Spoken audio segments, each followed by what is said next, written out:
I'm Richie Suave Flores. And I'm Cori Crenshaw. And this is Sporty with Cori and Richie Suave. Floater, center field. The Diamondbacks are world champions. Down is the motion man. Little flip to Fitzgerald. He scores. And the Cardinals win an amazing game. Mikhail Bucker with a chance. He walks in. He scores. Mikhail Bucker for the second straight game is the hero. Welcome in, everybody. It's so nice to see you guys again. And I'm always here with my wonderful co-host, Richie. And we're really excited about today's episode because we will be talking about the Coyotes' political statement that they just put out. And then we'll be talking about Mayweather and McGregor. And, of course, Richie wants to talk about Taylor Swift's newest song that's come out. And what do we expect for her Reputation album? I have thoughts about this, Cori. I have many thoughts about this. You have many thoughts about this? Yes, I was a big fan of 1989, as were you. And we have differing opinions about Look What You Made Me Do. Yes. So we might come to blows, Sporty Nation. So hold on to your butts, to use a Jurassic Park reference. Well, I don't know if we'll particularly come to blows, but it will be an interesting discussion that I cannot deny. But first, we have to talk about a pretty controversial situation that's been going on here in Arizona. As we all know, President Trump came a few days ago and gave his speech, and there was rallies outside and all sorts of stuff. Before that had happened, before he'd even landed in Phoenix in general, the Coyotes had put out a statement that said, "The Arizona Coyotes are proud to support the ideals of inclusivity and acceptance. We are committed to the belief that hockey can drive positive social change and foster more inclusive communities. We believe #hockey is for everyone and are glad that the Coyotes can bring people together. All are welcome in our den. #1pack. Honestly, it's a really good sentiment. It's very all-inclusive. Everything in it was written very well and done really well. I don't really understand what people have as a problem with this. I understand that people don't want politics in their sports, but politics have been part of sports since the beginning of time, so why is this any different? Yeah, so I didn't have a problem with the statement at all. I thought it was a great statement. I'm very happy that they put that out. It came out at a time where, could have been really divisive with the president in town. And after his speech, there were some issues with crowd control and some tear gas was deployed after the rally. So tensions were pretty high. So I'm glad that the Coyotes put out this statement. If anything, I feel like maybe it should have gone farther. And it should have called out the reason why they put out that statement is because the president was in town, and it was just, a week after the events of Charlottesville, and after, a young woman was killed at the hands of a white supremacist by a freaking car, and many others were injured. So, if anything, I would have liked to have seen, it was almost too, kind of blasé for me. It could have been written at any point in time rather than right after the events of Charlottesville, and because the president was in town. I wish I could have gotten more from the Coyotes. I think it was good the way it was. It was very, kind of blanketed statement. It didn't really go into any specifics about what they were talking about, but they didn't really need to. I think it was one of those situations where they're saying that everyone is welcome in hockey and everyone is welcome to be a Coyotes fan. And for a team that's gone through so many political issues with Glendale and all of that stuff, it's very nice for them to be able to take a stand in a political situation and say, we love everyone. We want everyone to be, because when you're all with us, you're all one pack. And I think that is such a great message for not only the fans, but also for the youth of fans, because youth hockey is such a growing, developing thing here in Arizona. So the fact that there are all these young little players that are just coming in and looking at this saying, that's the example that a team is setting. I think that's great for basically the educational future of all of our youth that play hockey. Yeah, it's a really great example to set. And the Coyotes aren't the first team to do this either in the NHL, because you'll recall Within the past month or so, the NHL announced that the 2018 NHL draft is going to be held in Dallas. And right now, a bathroom bill is going through the Texas legislature, which is generally thought to be a very anti-LGBTQ policy. And so a lot of people were wanting the NHL to boycott, or a lot of people were wanting the NHL to basically remove the draft from Dallas. And so the Stars actually were one of the first professional teams to release a statement after the draft was announced there that basically said, look, this bathroom bill is horrendous and we don't support it. And the same thing as the Coyotes said, we support inclusivity. We support that hockey is for everyone. So I'm glad that that's kind of making its way around the NHL. It's very important. And you mentioned it, off the top of the show here, which is that sports and politics have been a part of things for hundreds of years. And I have some examples here, which, a lot of people will recall, even if they weren't alive, but they certainly know of them. Most importantly is probably Muhammad Ali, during the late 60s and early 70s, when he was the world heavyweight champion, he was called to the draft to go to Vietnam, and he refused to go, and he ended up, getting his title stripped. And he took a political stand against the war because of his religion, because he was Muslim and he was a pacifist. This was right around the time when he changed his name from Cassius Clay to Muhammad Ali.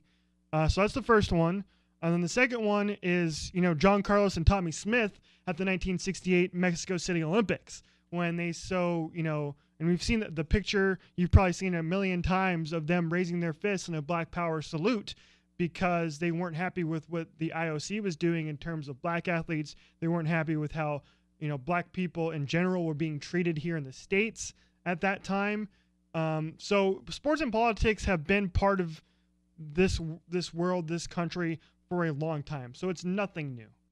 Oh, no, it's definitely not a new development within anything in sports, because sports and politics and people in general, when you have a very large group of people that are very well known, they're going to speak their opinions. They're going to say what they feel like.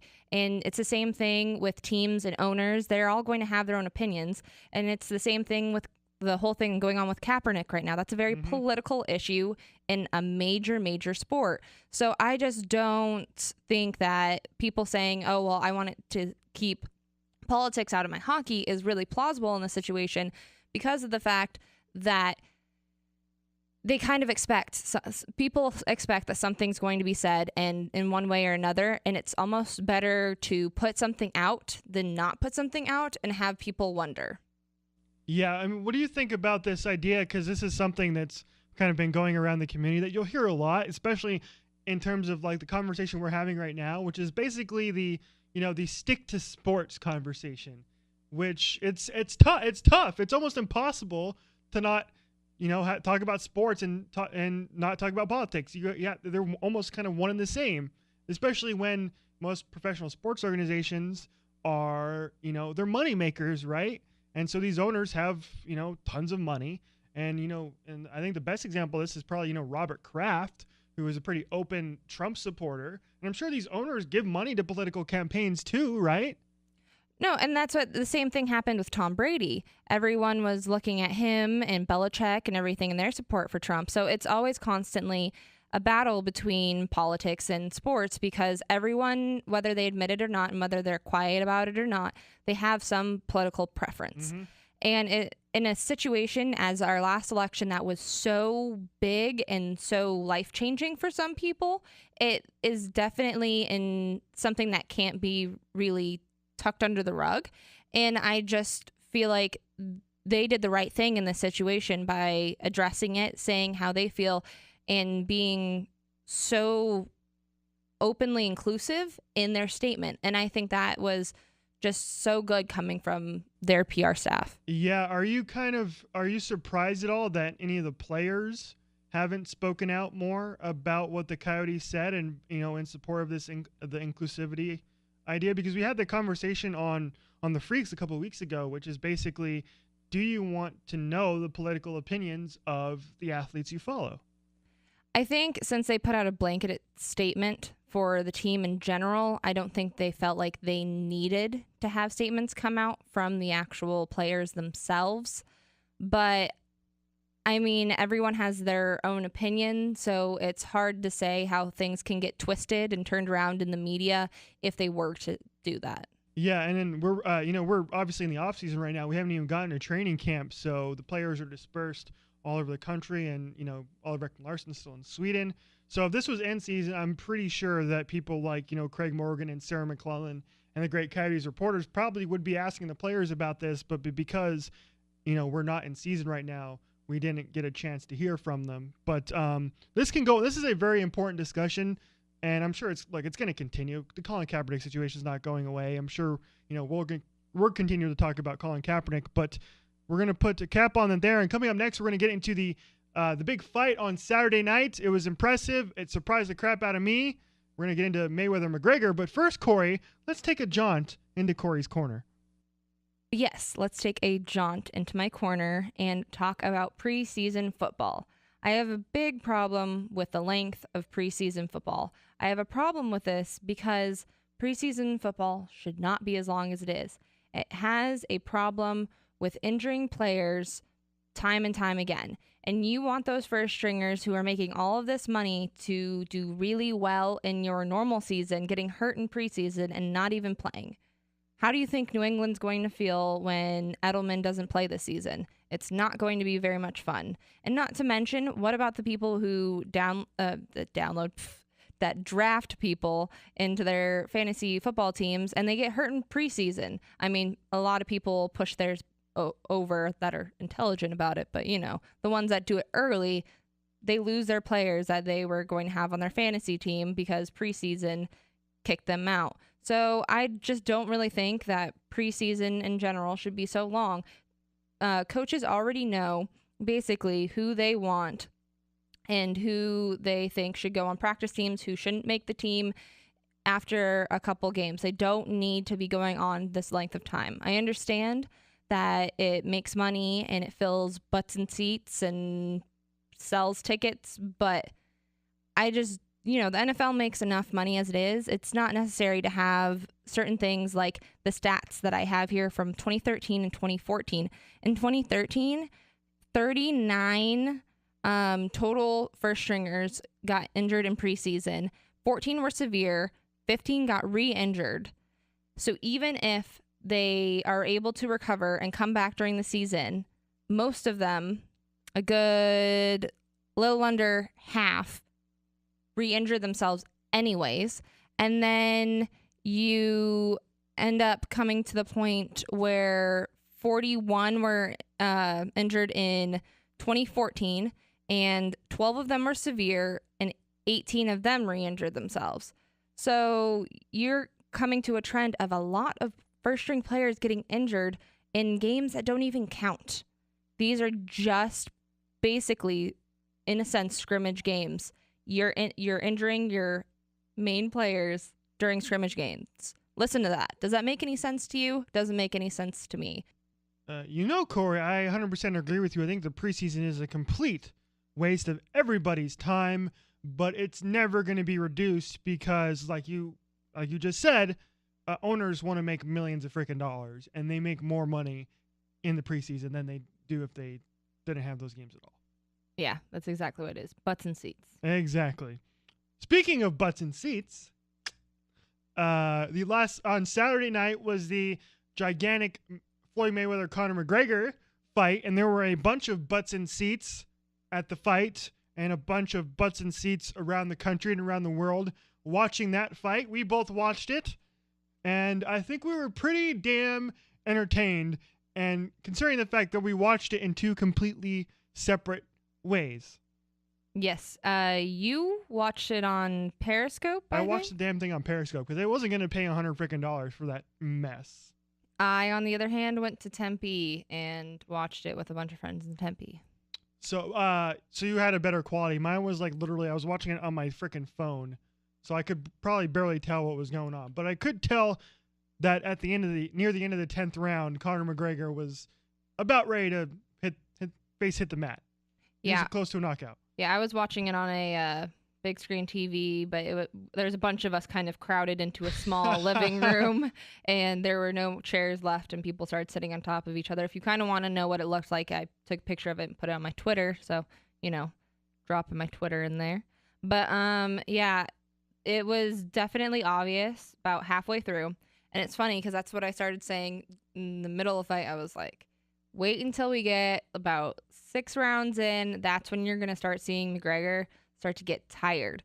Because if you've ever boxed before, like punched on like a heavy bag, any of that stuff, you can go in like 5 minutes strong and you are dead afterwards. It is one of the hardest core workouts you can possibly do. So the fact that, McGregor is obviously in insane shape. He's such a good athlete in what he does, but for the first time ever fighting in this sport, and especially fighting against someone who is undefeated and is probably one of the best of all time in that sport, it's got to be hard stamina-wise, strength-wise, even knowledge-wise of what to do in what situations. I mean, he's not a good fighter when even in his MMA career, in fights that went, to the 4th or 5th round, he's never that good. He's not used to fighting 25-minute fights.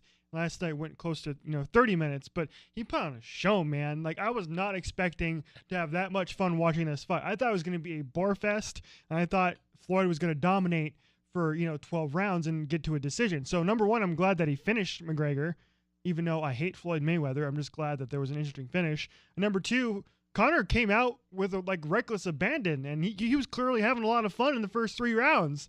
He was taunting him, waving his arms behind his back. He got away with a lot of stuff too, because he was throwing in some rabbit punches there that were pretty damn close to illegal. But it was a fun fight to watch, and I freaking can't stand watching boxing.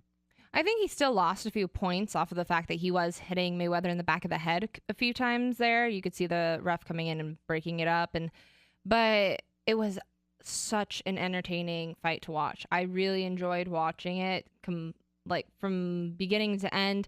A lot of people were saying that they should have let McGregor keep going, and one of the best things I heard out of his post interview was that he said that they should have just let him wobble over to me corner. In his thick Irish accent. Yes, exactly. with his thick Irish accent. And then there was the girl that's one of the girls supposed to just stand around and look pretty. Girls. Yeah, she was stayed in the background. The look on her face also on my Twitter was really funny.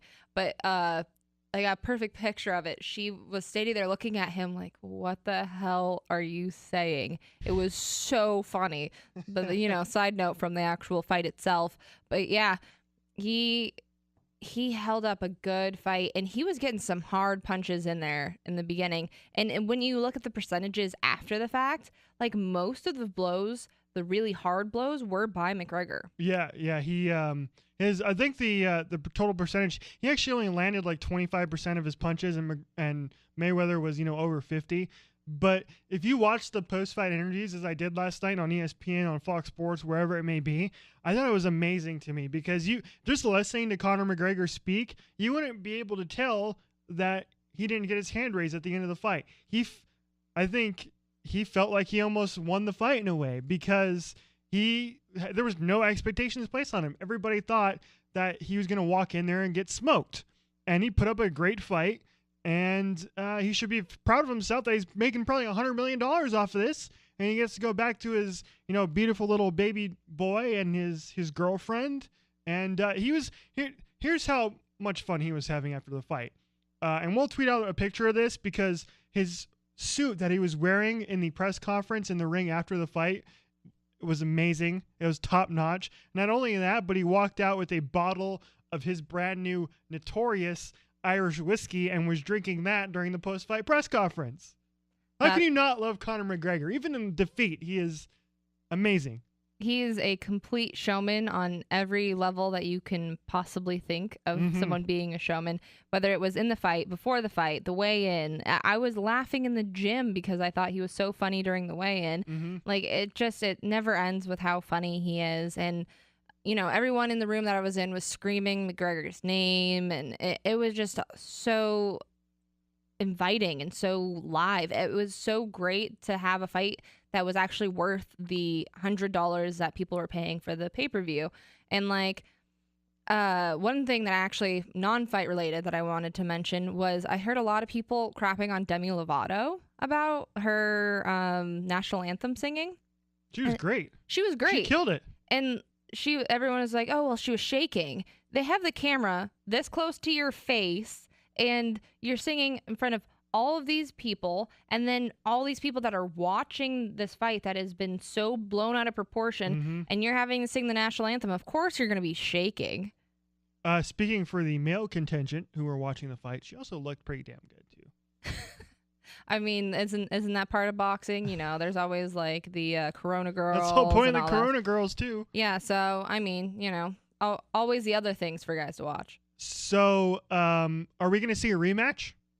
I doubt it. I have to say, in the very end, it was technically, I believe, a win for both of them because of the fact that McGregor had never played this sport before and fought against someone who was undefeated and best in the sport, and he put up a damn good fight and better than some of the people who fought Mayweather before. Yeah. And that, no matter who you are, what you're doing, if you come into another person's sport and you try and, like, if you go into swimming and you end up doing a really good job against Michael Phelps, you're going to be proud of yourself. Yeah. So no matter what, it's going to be a proud moment for McGregor. And it's obviously a proud moment for Mayweather because he won again and he beat the record and everything. But I think now that he's beaten that record and he's at the point where he's 50-0, I think he's just going to be done. Like, I think he did this to beat the record and to make all the money. Because he made $300 million, according to him, in his interview with Stephen A. Smith and Steve Levy after the fight. Oh, the IRS jokes are already coming out. Oh, yes, indeed. I'm sure they are already running after him for all that freaking money he made. And I think that's why I can't close the door on a sequel, on a McGregor-Mayweather 2, because of the money. Now that people saw this first fight, imagine if McGregor, a year from now, was able to train straight boxing for another year. And, you know, Mayweather's still going to be, you know, in pretty decent shape. It would still be a good fight. People are more interested, I think, now to see them fight again with Conor giving more, you know, time in the boxing ring than they were now. So I can't close the door on it. I don't think it's going to happen, but I kind of want to see it again, honestly. I would love to see it again, but the odds are small, but I wouldn't close the door on it just yet. I wouldn't close the door on it either just because of the fact that, you know, it was such a big deal and they did make so much money off of it. But I almost feel at the same time they made so much money off of it that then why do I need to do it again? I've already got all this money. And for Mayweather, a lot of things with him is reputation. And, you know, a lot of things that he's always done in his career is to make people respect him or like him.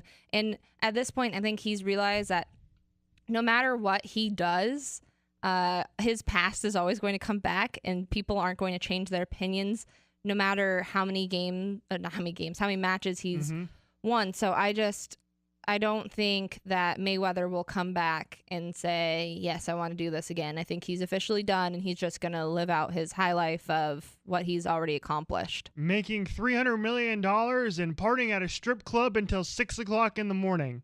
Exactly. Something that Taylor Swift probably doesn't do very often. No. So like we mentioned at the top of the show that we're going to talk about Taylor Swift. And let's do that now. Let's come to blows, Cori, because you and I disagree about Taylor Swift's new song, Look What You Made Me Do. Yes, it is time to talk some Taylor Swift Reputation. Newest single just come out. And Richie, what is your take on it?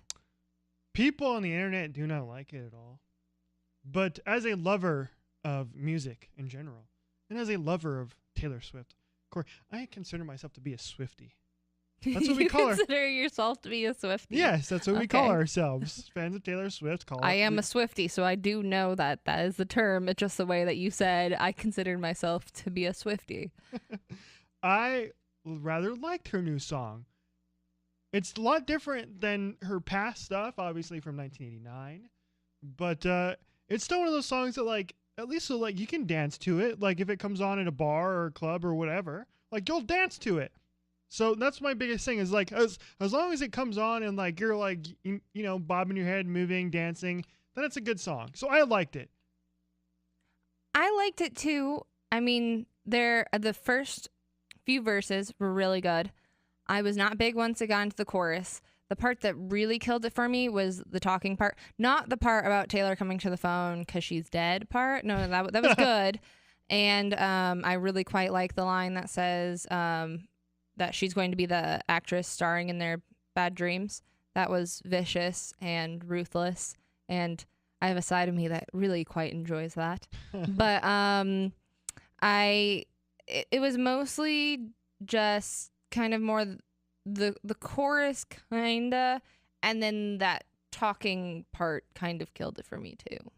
See now, but there's a lot behind this song too, according to you, because you followed the Taylor Swift feuding part very closely. I didn't. See, this is the thing where I'm going to call you out in the middle of our show. You are not a true Swiftie because you don't know about her feuds.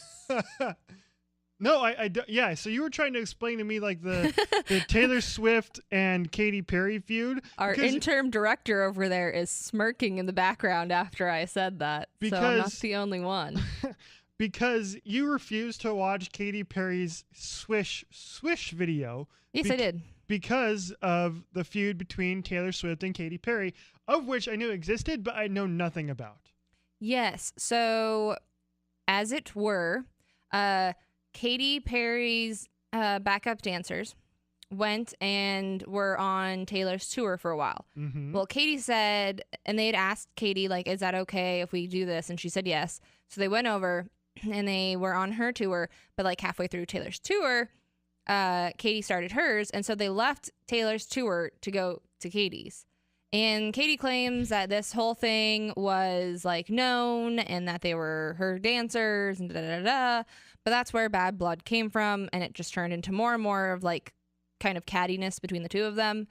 And then I didn't really have, it was all he said, she said, or she said, I guess, in this situation. But like, I didn't really have a preference on either side because no one really knew the exact facts. But what irritated me, and the reason why I wouldn't watch the Swish Swish music video, is because she went around going, oh, let's make peace. Oh, I if Taylor will do it, then I want to do it.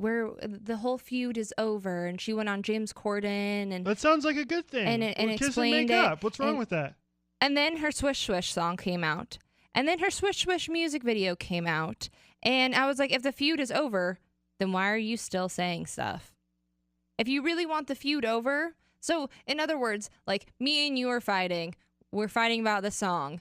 And I go, oh, the feud's over. And then I tweet out ripping you apart saying that like the song's terrible and that I hate you and hate the song. That's mean. Why would you do that? It's the same exact situation. I'd quit the show. Exactly. Same situation. Why say I want to stop doing something and then continue it? It's so contradicting and hypocritical, and I won't participate in hypocriticalness, so I wouldn't give her a view. That was my thought process along it. So, no, I refuse to watch it. My boyfriend's a New England Patriots fan, so I wanted to watch it for Gronk. Rob Gronkowski. But even Gronk couldn't pull me in. That's stupid. It's ridiculous, this feud. Like I like both. I like Katy Perry's music and Taylor Swift's music. I don't have to pick one side or the other. We're freaking dancers.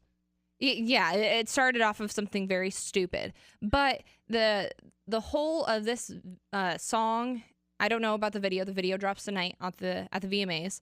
But the song as a whole, I think, is mostly about Kanye West and Kim Kardashian. Again, I don't know anything about that feud. Which is another feud you don't know. No, I do actually. I take that back. I do know the Taylor Swift Kanye feud because that was the whole "Let Me Finish" thing, right? But this one was about his song "Famous." Oh yes, where he has Taylor Swift laying in bed with him. Yes, I saw that video. And then the line that they had a feud over was there's gonna be a curse word coming up in case you have any children around. but it is, I think I'll still sleep with Taylor Swift because I made that bitch famous. And Taylor had a problem with that. And she said that she was never told that that's what the line was. And then it was like said that whether she did or didn't have a phone call with him. And then Kim Kardashian posted a video of them being on the phone together. I remember that as well, where she apparently said that she was okay with it. But there's nothing in the video that actually says that it was that she approved that exact line. Yeah. Just the fact that she was in the song. Right. So it's kind of like, but people were saying that she was a liar and that she was a snake and posting snakes on her or comments on her. This is starting to make sense now because I saw the snakes that she kept tweeting out for the last week. So snakes on her comments on her Instagram, and then now people are posting them on Kim Kardashian's Instagram, and you can get rid of certain emojis. So she's blocking all snake emojis, and people are getting creative, putting caterpillars on there, and they're doing snake as in like separate comments, like S, then another comment N, another comment A. But they have to be fast enough so they actually line up. When is a movie coming out about this? Because I haven't followed any of this, and this is like awesome. I'm not very much of a gossip guy, but like I want to see a movie of this whole damn thing. And then she has a line in there about don't like your tilted stage. His Pablo tour, I think, was his most recent one, was on a tilted stage. So made me play a role or whatever of the fool, and she didn't like it. So that's where most of the stuff came from, the feud with Kanye and Kim. But so at least like this is just one song off the new album that's coming out here in a couple months, right? Yes, the new album is Reputation, and I think there's going to be a lot more not revenge, but vengeful songs. Like I think she's coming back with a vengeance. Like she's been laying low for a long time, and now she's coming to the point where she's coming back, and she's not the sweet innocent Taylor Swift anymore. Like she can hold her own, and don't mess with her because she'll mess back. She's gonna go total like Joan Jett on this thing, and it's be like bad reputation, badass. It's gonna be awesome. Yeah, it'll be a lot of fun. But we can't be talking about Taylor Swift all day as much as you would like to, Richie. All right, everybody. It is now time for my favorite segment of the program. It is now time for my dick of the week. And this week, it was by popular demand, in fact, from you in the Sporty Nation, that it is going to be Jon Jones as my dick of the week, because recently he was popped once again for performance-enhancing drugs, this time coming after his championship victory over Daniel Cormier and ending that feud. So Jon Jones was finally back on top and a UFC light heavyweight champion until he got popped once again for the second time for a performance-enhancing drugs. And this is the reason why he's my dick of the week this week is because I think it's just so unfortunate. Because Jon Jones was the most talented UFC fighter I have ever seen. He was one of my favorite fighters to watch in the UFC, and he was going to go on to be a UFC Hall of Famer and dominate the sport for years. But over the last few years, it's gone off the rails for him. He's got busted for DUI. He's been suspended before. He has admitted to a fascination and love for cocaine. And it's unfortunate to see Jon Jones blow his chance at a future with the UFC. I don't think he's ever going to fight in the UFC again, and it's a shame. So, Jon Jones, you are my dick of the week. And that will do it for this edition of Sporty with Cori and Richie Suave. Thank you so much for hanging out with us on this edition of the show. Good night and good sports, everybody.